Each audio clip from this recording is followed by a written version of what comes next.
Alright, so meron tayo ditong napansin kung bakit mabagal siya tumakbo ay sa kadahilan ng si cellphone siya habang nagmamaneho ng kanyang motorsiklo. As you can see, ayan, hawak-hawak pa niya. Alam mo ba bakit kita pinara, sir? Hindi mo alam. Bakit ako kanina? Kasi cellphone ka. Kasi binabiolate mo yung Republic Act 10913. Nagsi-cellphone ka. Mamaya niyan, madisgrasya ka. Pag nadisgrasya ka, hindi lang ikaw, makakadisgrasya ka pa ng kapwa mo motorista na nag-iingat sa pampublikong lansangan.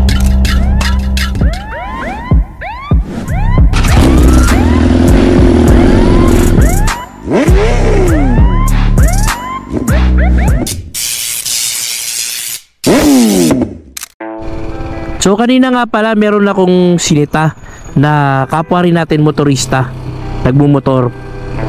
May nakita kasi akong paglabag sa Republic Act 10913 or kilala sa tawag na Anti-Distracted Driving Act, or yung pagsi-cellphone, paggamit ng mobile phones, tablets, or other similar communication devices habang nagmumotor, kasi pinagbabawal yan mga sir and ma'am para dun sa mga hindi nakakaalam. So kailangan tayong mga nagmumotor ay focus lang tayo sa pagmamaneho. Dapat wala na tayong unnecessary actions, no? Tulad ng pagtitext habang nagmamaneho. Yan ay applicable sa lahat ng 2 wheels and 4 wheels, no? Mga nakakotse, sedan, then naka-motorcycles. So applicable yan para sa lahat ng motoristang nagmamaneho. So, dinidiscourage natin ng pag-cellphone, pagtitext habang nagmamaneho, kasi napaka delikado ng ganyang gawain na yan. So mamaya tatalakayin natin, then aalamin natin kung magkano ba ang mga fines and penalties in regards to 10913. So abangan nyo mamaya. Alright, so again, ride safe, keep safe always. Alright, so meron tayo ditong napansin kung bakit mabagal siya tumakbo ay sa kadahilan ng si cellphone siya habang nagmamaneho ng kanyang motorsiklo. As you can see, ayan, hawak-hawak pa niya. So syempre, safety and welfare ng mga motorista yung ating primary concern palagi. So yan si kuya, yung naka Yamaha na may yelong helmet. So as you can see, habang nagmumotor siya, nagsi-cellphone din siya. So pinagbabawal yan. Actually, nasa batas yan. So mamaya i-explain natin. Alright, for the meantime, kokot lang natin yung kanyang attention, kasi baka hindi niya alam na may nalalabag na pala siyang batas para sa bagay na yan. Alright, so ayun, nakita ba? Hawak niya yung kanyang cellphone habang nagmumotor. So paparayan natin siya dun sa unahan.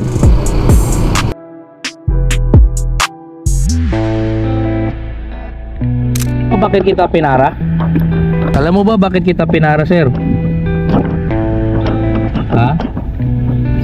Hindi mo alam.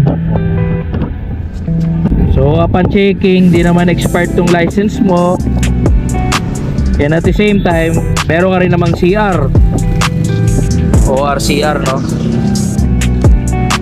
Ganito, sir, kaya kita pinara, kaya kita kinot yung attention mo, no? Kasi bakit ako kanina? Kasi cellphone ka. Pag nagmumotor tayo, dapat di tayo nagsi-cellphone, kasi binabiolate mo yung Republic Act 10913. O ano yung 10913? Yun yung RA 10913, or the Anti-Distracted Driving Act, is a law that prohibits a person who is driving a motor vehicle from holding and using mobile communication devices and electronic entertainment gadgets. The prohibition applies while the motor vehicle is in motion or temporarily stopped on a traffic light or an intersection. Sumunod tayo sa batas for our safety. Anti-Distracted Driving Act. Ibig sabihin nun, while on board your motorcycle, you are using your mobile phones. So matitikita ka yan. First offense amounting to 5,000. Kasi first of all, di ka dapat nag-access ng iyong mobile phone or your cellphone while driving or on board your motorcycle. Kasi napaka-delikado niyan. Kung gusto mo mag-text or gusto mo mag-check ng mga important conversation mo, regardless kung ano yung iyong business, di ba? Tumabi ka. Kaya mabagal lang andar mo eh. Tapos nagsi-cellphone ka. O mamaya niyan, madisgrasya ka. Pag nadisgrasya ka, hindi lang ikaw, makakadisgrasya ka pa ng kapwa mo motorista na nag-iingat sa pampublikong lansangan. Pasensya na po. Oh, naintindihan mo? Pasensya na po. O ano yung naintindihan mo sa sinabi ko? Kasi bawal mag cellphone natin. Oo, bawal mag ano. Kasi nababiolate mo yung 10913. Yun yung Anti-Distracted Driving Act. So, kung gusto mo mag-text, kung gusto mo mag-check ng Stop na na. ano mo, ng iyong cellphone dahil may important messages ka na inaabangan, o di tumabi ka. Wala naman nagbabawal ng ano eh, ng tawag dito, ng pag nagmumotor tumabi. Wala namang violation. Ang may violation yan, yung nagte-text ka habang nagmumotor, yun ang bawal doon. Pasensya na kayo, hindi na maulit. Diba? Kasi may violation tayo dyan. Yun nga yung binanggit ko. Okay? Hindi na maulit. Oo. Paano yan? Matitikita ka yan.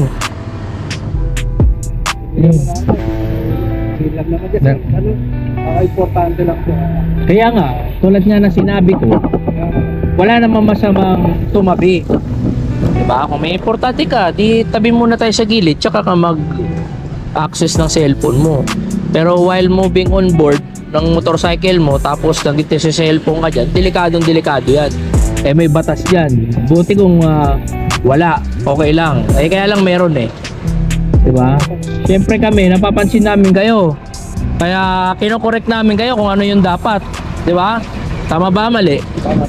Pag inayaan kayo namin, parang sinabi mo na ano. Pwede na maulit. Pasensya na. Hindi na maulit.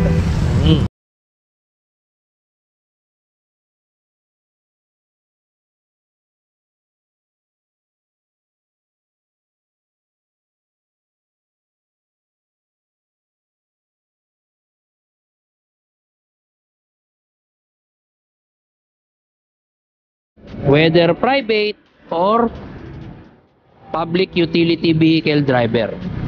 Nakalagay yan sa City Hall natin. Naka-ordinansa yan. Kahit sa City Hall. Okay? Kano ba first offense to? Alam ko 5,000. First offense. Oh. Di ba tinuro sa seminar yan na bawal mag-cellphone? Pwede ba yung nagsi-cellphone ka habang nagmumotor? Pasensya na ta. Diba? Kailangan mo siguro seminar. Anong gusto niyo, sir? LTO o City Hall? Pwede naman ta kasi may ayuda kami. Kaya lang may violation ka nga. Diba? Hindi mo naman nakapagbigyan ka. Ticket na lang. Pwede mo po Pero ginagawa mo eh. Hindi na maulit na. Diba? Ganun talaga. Okay, so next time Huwag kang nagsi-cellphone at saka Pwede mo ako cellphone, 'di ba? Nasa sa akin 'yung kung pagbibigyan kita o hindi. Kung pinagbigyan, salamat. Pag hindi pinagbigyan, ganun talaga, trabaho lang eh. Unless sinuhuli kita or sinisita kita nang walang dahilan or nag-iimbento lang tayo. 'Di ba? Tama ba ako mali? Oh, nasa sa amin 'yon. Kung mapagbibigyan ka o hindi. Pwede mo na. Pero definitely, wala sa iyo yung pasya, nasa amin, okay? Ano yan? Anti-Distracted Driving Act. Thank you, sir. 10913, di ba?